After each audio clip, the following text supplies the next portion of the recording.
Well, hello everybody, welcome back. Today I'm gonna tell you guys a story. It's called The Ultimate Prank by Carrie Sue. And it goes a little bit something like this. To say that my little brother loved to play practical jokes is putting it mildly.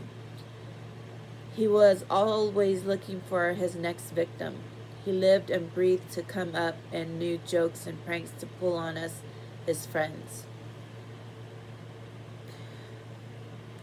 At age 7, if someone were to ask what his life dream was, he would respond without hesitation to pull off the ultimate prank. He would even go so far as to express his desire to be a famous magician. Very good. He would do all kinds of work for the neighbors to save his money as well as his allowance to buy magic kits, and would practice nonstop. It drove us nuts. Our father was responsible for his obsession with magic. As a teenager, our dad would perform various tricks with his friends and always enjoy an audience. Nowadays, our dad never really had any free time, what with working as a mechanic 12 to 14 hours a day and 6 days a week. He worked hard so our mother was able to stay home and raise us boys. I think now, looking back, those were the best times for our family. Our house was always full of family and friends, love and laughter, as they say. Though all good things must end, our ended when our dad had died due to a tragic accident at work, when a car jack slipped and the car he was working on crushed him. That's sad. Our families were irrevocably changed after that. He had to sell our home and rent a smaller house that we were fortunate enough to find just a few streets away. Our mother went back to work as a nurse on the night shift at a local hospital to support us. It sounds like a lot of work they're having to do.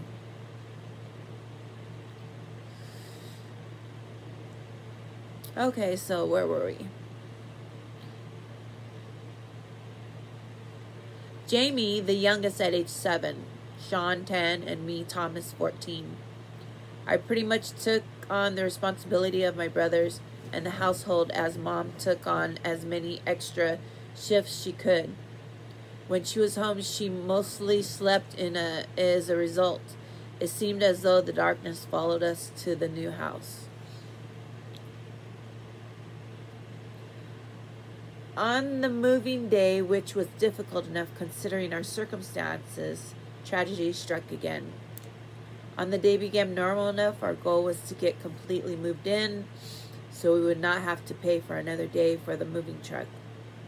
Jamie, being a kid, was being his usual obnoxious, pesky self, getting in our way and slowing us down.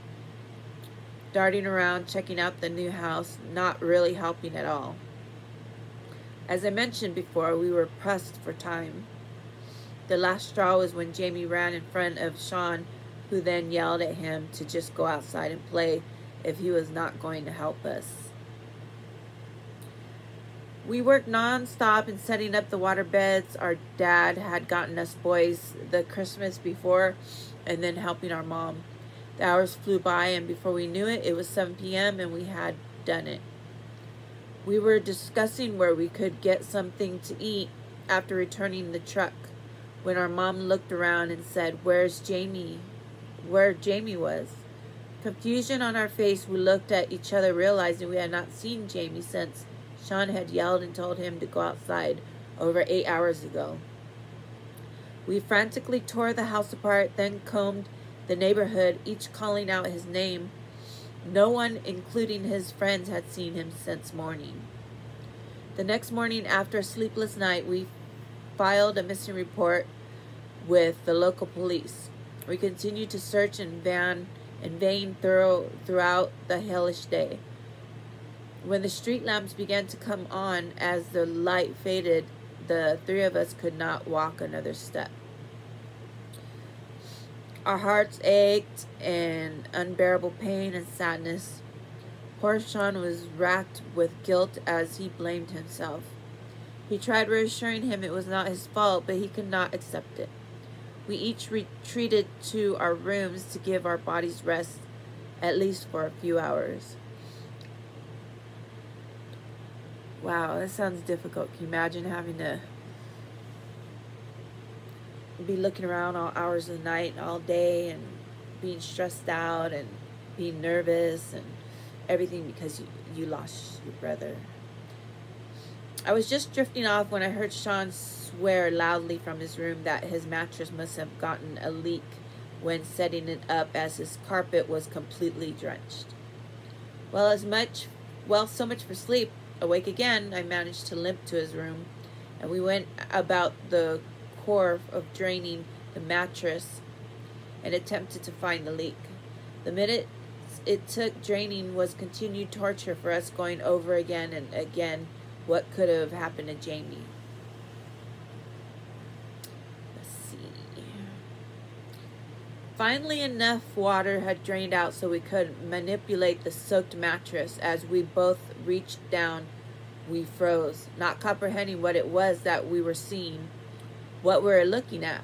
For under the mattress, the shape of a small boy took form.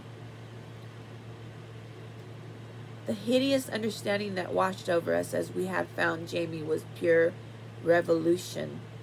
I heard the most awful screams that were coming out of my mouth, and looking at Sean, he was vomiting.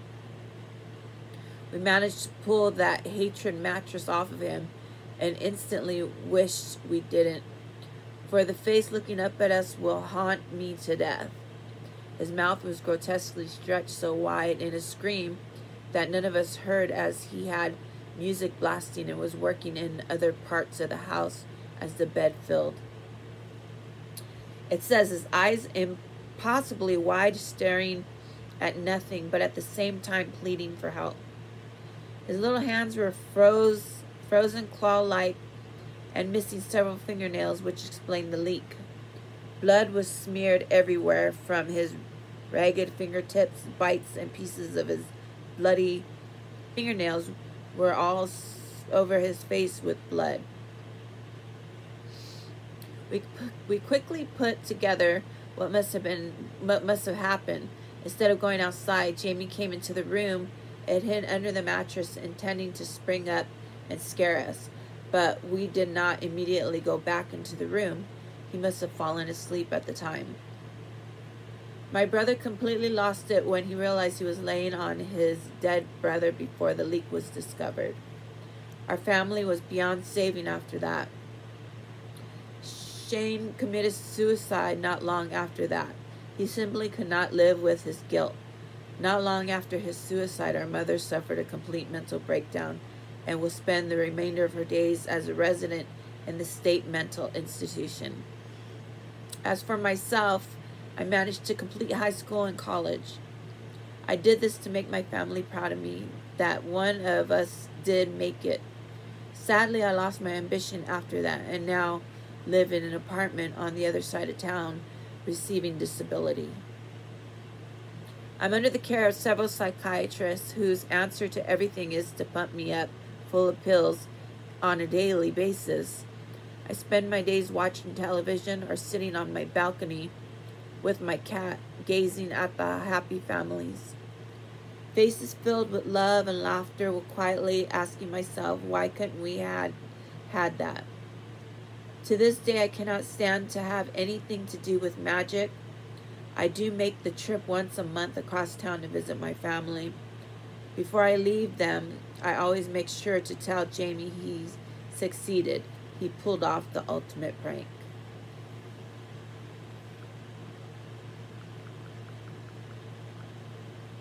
Wow, now if that's the ultimate prank, that's crazy. So that was his goal, was to pull the ultimate prank. That's what he wanted, and he succeeded.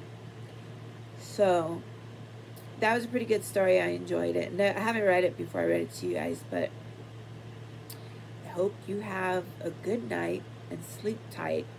Sleep with the angels. Have a great day. And I hope all your wishes come true. You guys have a good night now. Bye.